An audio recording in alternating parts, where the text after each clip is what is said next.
Hello, and welcome to The Interview. I'm your host, Michelle Lamont, and today we're going to talk about international practicum. Our guest today is Wendy McKenzie, and Wendy is the director of the simulation and lab at Thompson Rivers University in Kamloops, BC. Thank you so much for joining us, Wendy.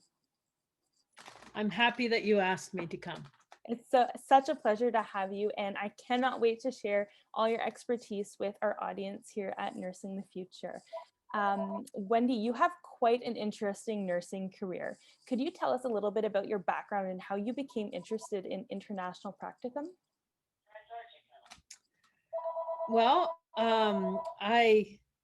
just a minute. That's okay. Can we just let me turn this off, okay? That's all right.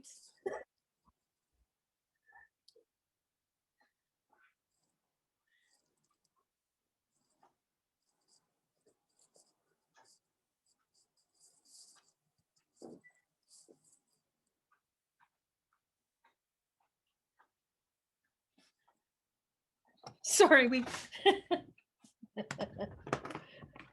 okay. Okay. All right.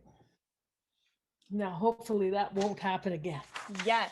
I can actually start it. I will actually start from the top because I was fumbling a little bit, so I can use a do-over as well. We'll just start again and this will be good. Exactly. Okay. All right. 3, 2, 1, go. Hello, and welcome to The Interview. I'm your host, Michelle Lamont, and today we're going to talk about international practicums. Our guest today is Wendy McKenzie. Wendy is the coordinator of labs and simulation at Thompson Rivers University in Kamloops, BC. Thank you so much for joining us today, Wendy. I'm very happy to be here with you. I cannot wait to share all of your expertise through your nursing career with our audience here at Nursing the Future. Now, Wendy, you have quite an interesting nursing career. Could you tell us a little bit about your background and how you became interested in international nursing?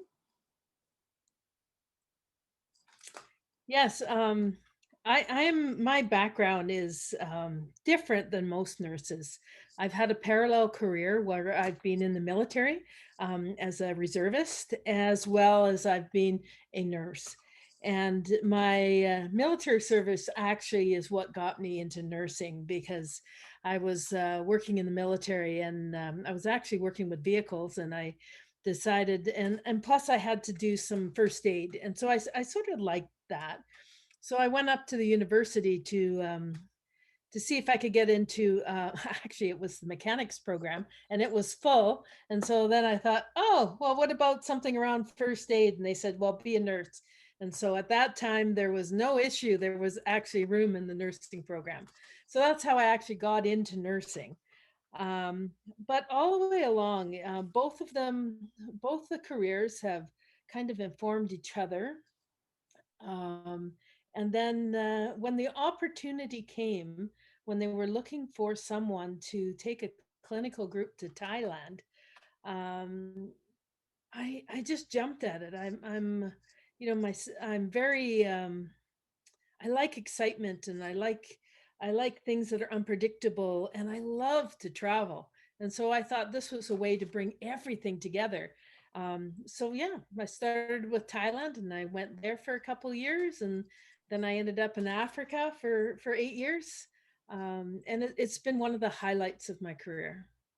That's amazing. And if I understand correctly, had the mechanics program not been full, you may have never become a nurse. You might be a mechanic right now. Absolutely, I would probably be a mechanic. That's so funny how things turn out. And so that's really interesting. So you started in Thailand, and then you went on to Africa. Did you go anywhere else in your international nursing experience, or were you concentrated really over there? Well, our school, we have been to 4 different places. We were in Thailand, Samoa, Nepal, and Lesotho. And so we tended to try to send the same instructors to the same place, because it's all about that relationship. And, one of the experiences, like in Lesotho, You know what I learned the first year in Lesotho, when I started knowing the Basotho people, and then when they started seeing me coming back every year, that it just opened up, and I learned more every year that I was there because of that developing relationship. So we tended to keep instructors going the same places because you know more about the risks and you know the people and who you're involving. Yeah, absolutely. And I'm just wondering, Wendy, how do these international practicums work for students at Thompson Rivers? How do you find the placements, and how do students in the program apply for these? Well, how I'll start with the first part. How do we find the placements? Well, most often it's nurse to nurse.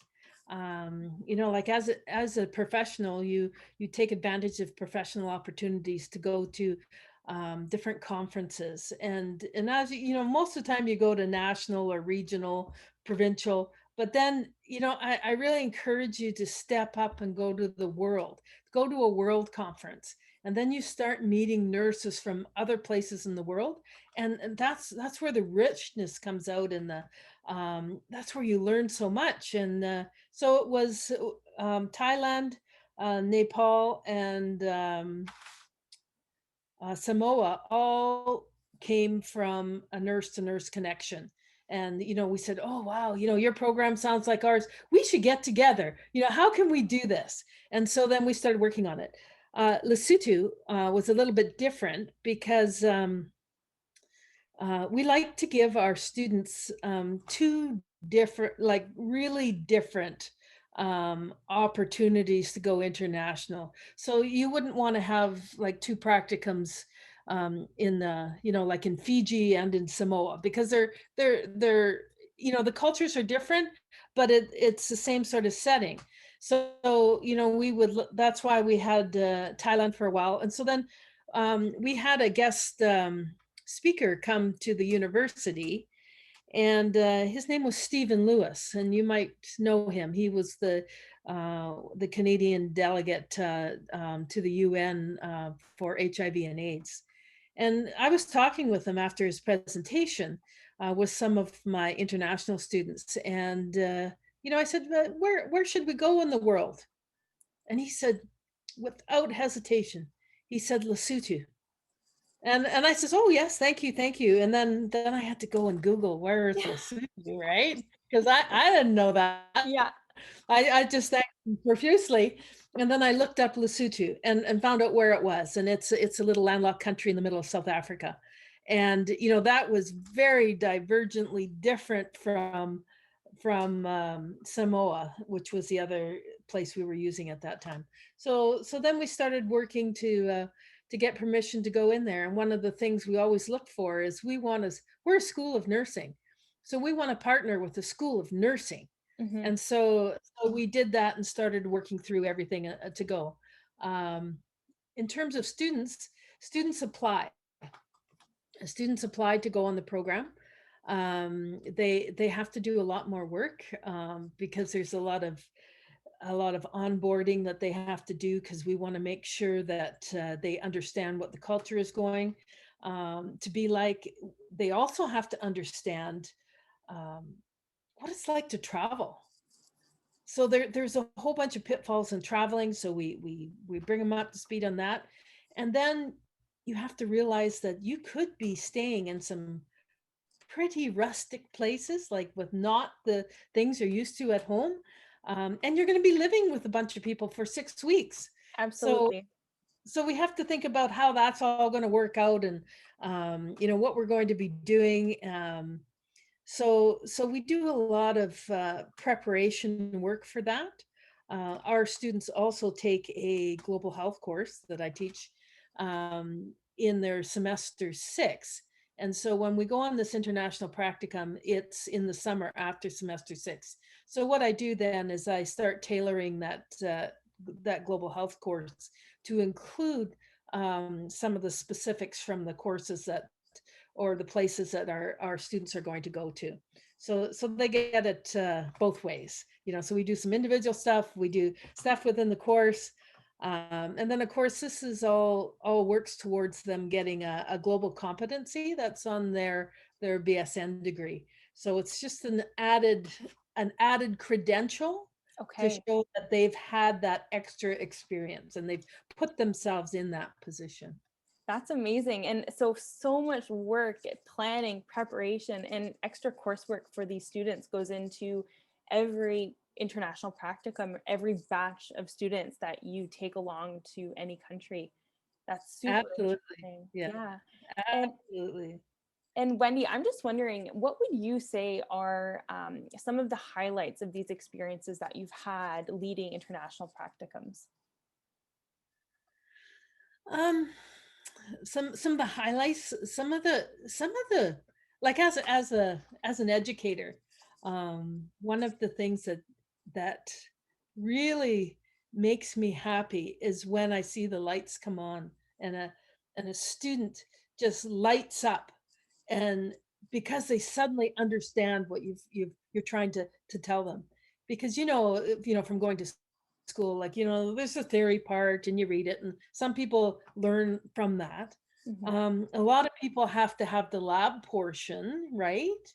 Where they see how to do it and touch and feel it, and then the simulation portion where we put it into realistic scenarios so you can actually do it or say stop, I need to regroup. And then finally there's working with real people in the hospitals. So, but the one thing that's constant, like here in Canada, is that our environment. You know where the clean service room is, and there's always going to be things there that you need.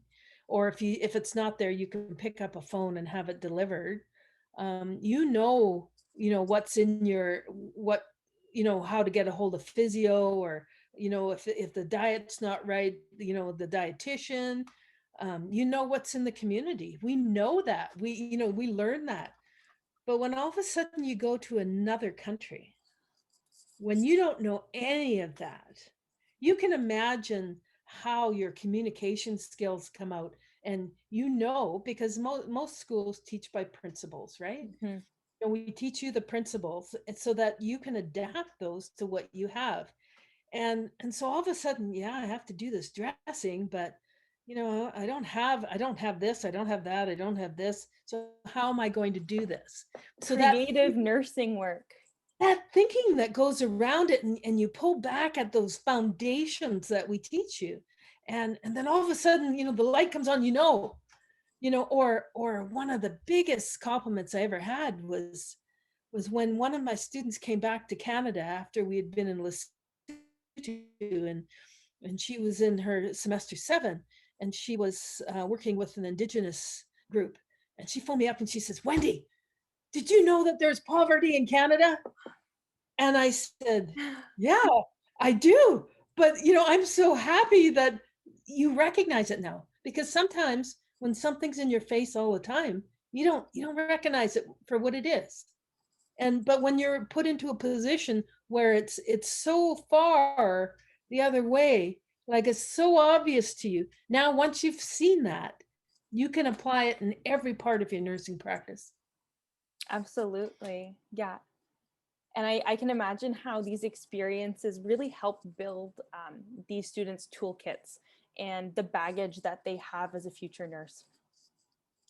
Absolutely. The confidence that they have when they come out of there is amazing. Not that, Wow. you can be very confident too, like staying in Canada, but putting yourself out there, because a lot of us, um, we've had a very privileged background, Mhm. right?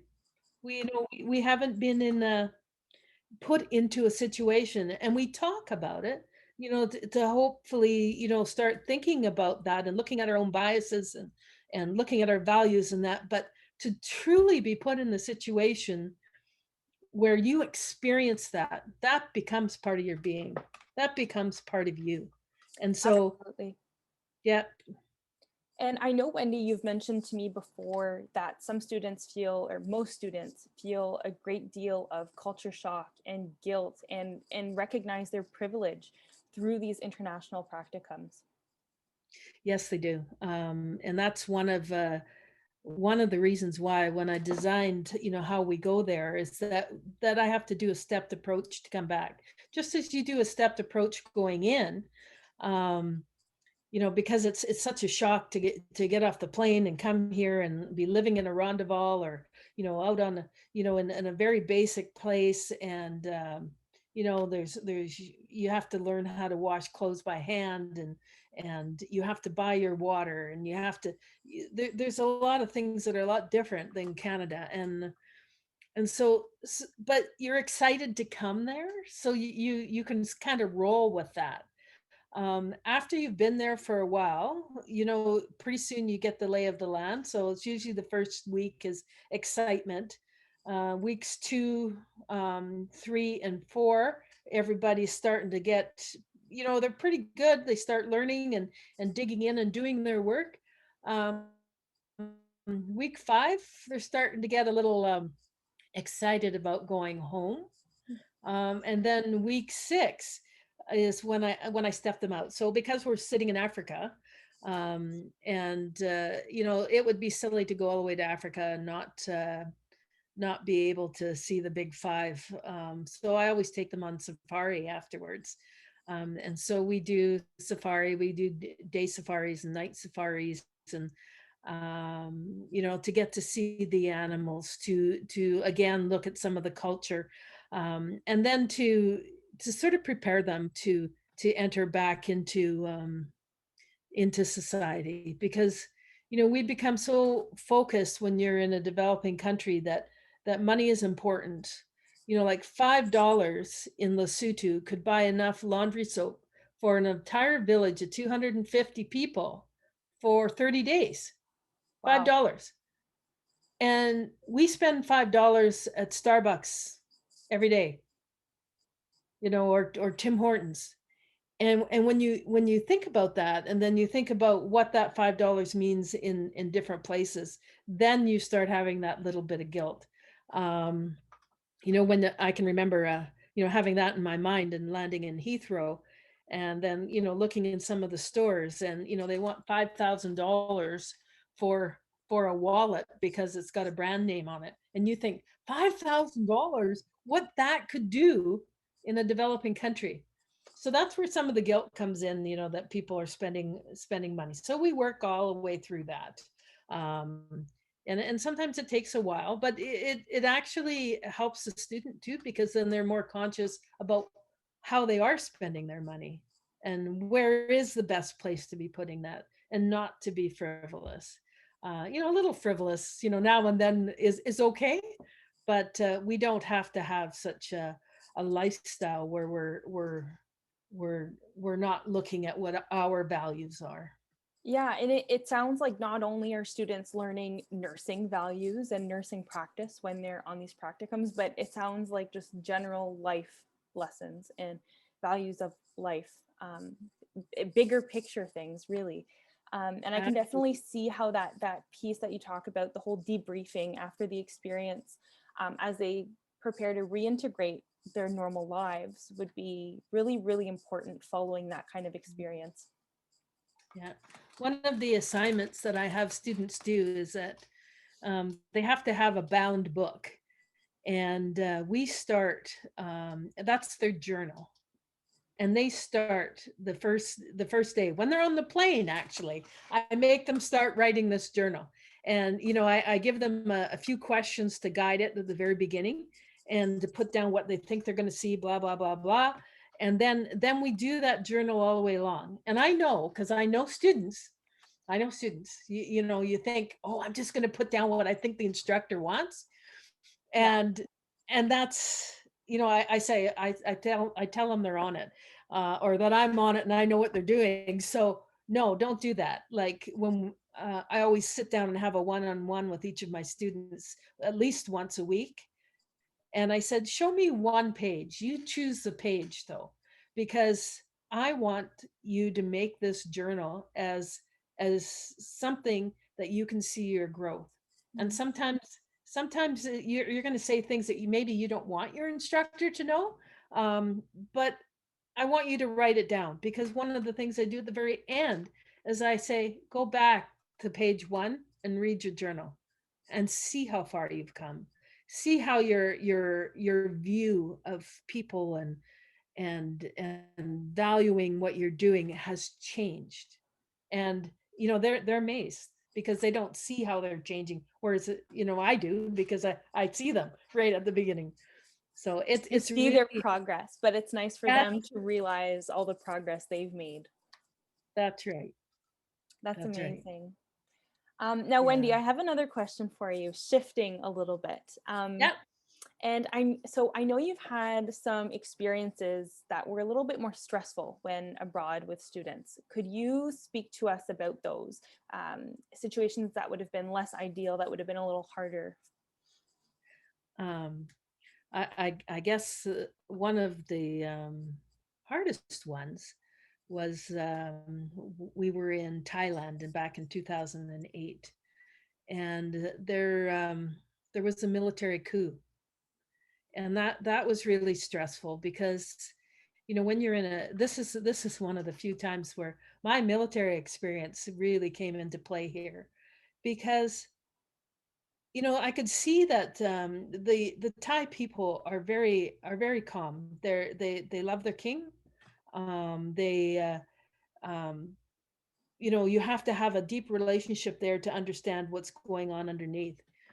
But there were signs that were happening, like the usually the biggest on the news that you watch, the biggest story is the first one.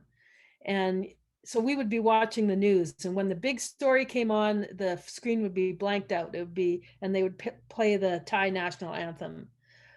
So I thought, gee, that's very patriotic, but didn't think too much about it.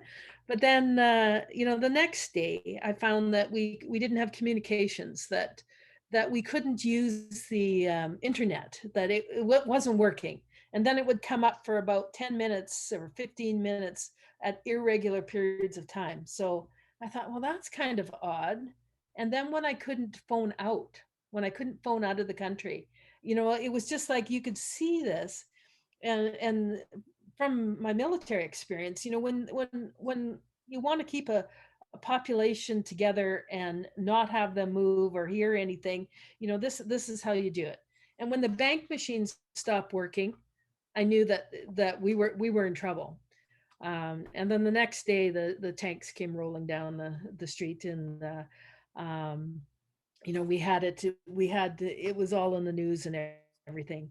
So that was stressful, because they also put on curfews so that you couldn't walk with more than 4 people together, because they would put you in jail.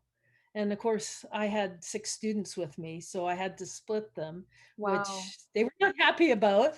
But and then passports become a real important thing. And we almost didn't get out of the country, or several of my students didn't, because we had done a trip to Laos, and they hadn't got their stamp to come back in and into Thailand. See, as Canadians, if you haven't done a lot of international travel, you don't realize the importance of those passports, and about stamping out of a country, stamping into the next, stamping out, stamping back in.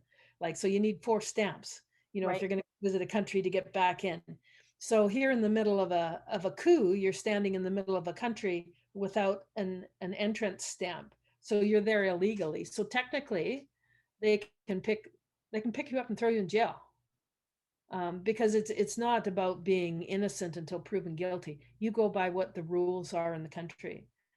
So that was the big issue, is how to get the students out.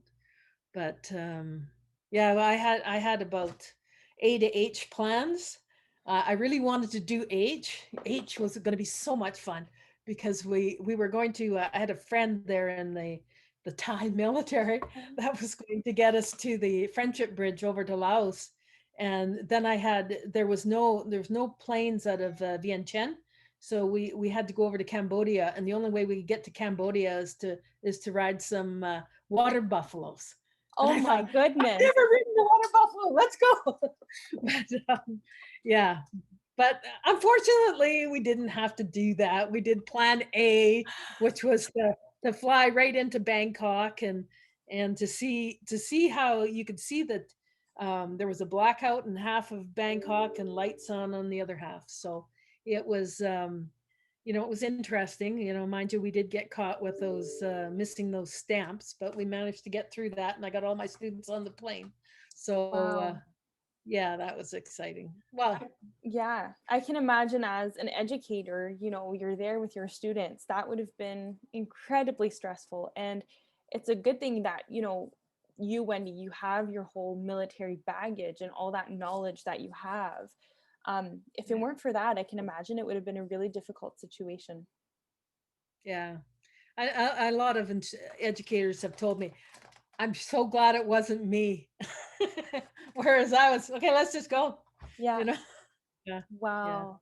Yeah, I mean, most people that would be there with students, they would probably not be able to have as many plans. You had from plan A to plan H, because of your Yeah. knowledge, you were able to make that happen. But I can only imagine, how stressful that could be for someone that, doesn't have all the baggage that you have. Yeah. Yeah. Now, Wendy, I have one more question for you today. And my question is, how do you think that these placements impact students and their future nursing careers? What do you think they take away from these, and how does it impact their careers as a nurse? Well, I think it's mostly personal growth. I think their awareness of what other people are feeling, like especially people from other cultures or have come from other countries. I think because they've experienced what it means to be different in a different society, that you can't speak the language, you don't know what the customs are, you don't have any frame of reference for that it makes you more curious to ask those questions, and you won't be afraid to ask them because you can sort of put yourself in their shoes. I think it also makes you more resourceful because we always talk about critical thinking and clinical reasoning and all that. You know, yes, we can do a good job with that, but if you've actually had to be in a place where you don't have all the pieces and you really have to make those different contingency plans to get the job done, um, that it enhances you to think, um, and it also makes you recognize to trust your judgment too, to recognize things and to do that action, because you've been there and you've done that before. Um, and I think it makes you more confident. It makes you more confident in your own abilities, and and it makes you. I know I can just hear all the students cringing now when I say this. Is that you will thank us for teaching you how to journal, because you should. That's a skill you should take with you in the rest of your career, is Mm-hmm. because you write it down, and at the end of the day, you sit there and you say, hey, how did I do today? Well, I feel bad today because the workload was so heavy I didn't get to wash the hair on Mrs. J. And so you think about how can I do that, or maybe I wasn't fast enough to pick up that respiratory distress. So next time what I'm going to do is I'm going to prioritize. I'm going to go in there and really review to make sure I do those basic assessments. Um, so I think it's that confidence and that ability to balance what's happening in your life is going to be incredible and will give you a good foundation for the rest of your career. I really like what you have to say, Wendy, and you're inspiring me to maybe pick up journaling as a hobby. But I can definitely relate to what you mean in terms of being resourceful. Here I have to do a dressing change. I go to the clean hold or the supply closet, and I take my dressing tray. I don't have to think twice Yeah. about it. I grab my tray and I head to my patient's room. Um, you know, and it puts you in a position where Do you have enough supplies? What supplies do you have? You don't have a tray, so you're picking all these little bits and pieces together to kind of shuffle over to your patient's room. So really having to get creative with what you have, I can imagine. Um, and just going back to what you mentioned about cultural awareness, do you think that these nurses coming out of international practicums have a higher sense of cultural competency um, cultural competence moving into their nursing career? I think I think they may have more confidence in doing that, because I think most of our schools, we do teach that cultural competence, but it's having the opportunity to actually see that in in action and to feel it yourself. Mm. That's maybe what we don't get here when we stay in Canada, is that we still have the piece, we know about it, and we can ask the questions, but have we really felt that? Like maybe a lot of students in our nursing programs now do come from other countries, so they have that already, right? They have felt that. So then they would be the same. It's the students that have been fortunate enough to be brought up in Canada and to have experienced everything that we have here. Going to a developing country just adds another tool. They get that opportunity to see what's happening, and I think that makes us more of a global citizen too. I think that takes us to another level where we don't just look at local, that we pay attention to what's happening in the United Nations. We pay attention to the World Health Organization. We look at this as a planetary thing, not just Canada and US and Thailand. Like we're all in this boat together. We've just been a little bit divided. So understanding each other is going to make this a better world for all of us. Wendy, that's amazing. And I think that leaves us to end on a wonderful note, just about widening students' horizons and how these experiences give students such a global view of health. And sometimes, coming from Canada, being someone who lives in Canada, has only lived here, it gives you an outside perspective. And I think that is very useful in one's nursing career. So Wendy, I'd like to thank you so much for joining us today. You've given us so much to reflect on about international practicums, about journaling, and about so much. And I'm so glad that you became a nurse and not a mechanic, or else we wouldn't have had you here today. So Hey, thank you so much, Wendy.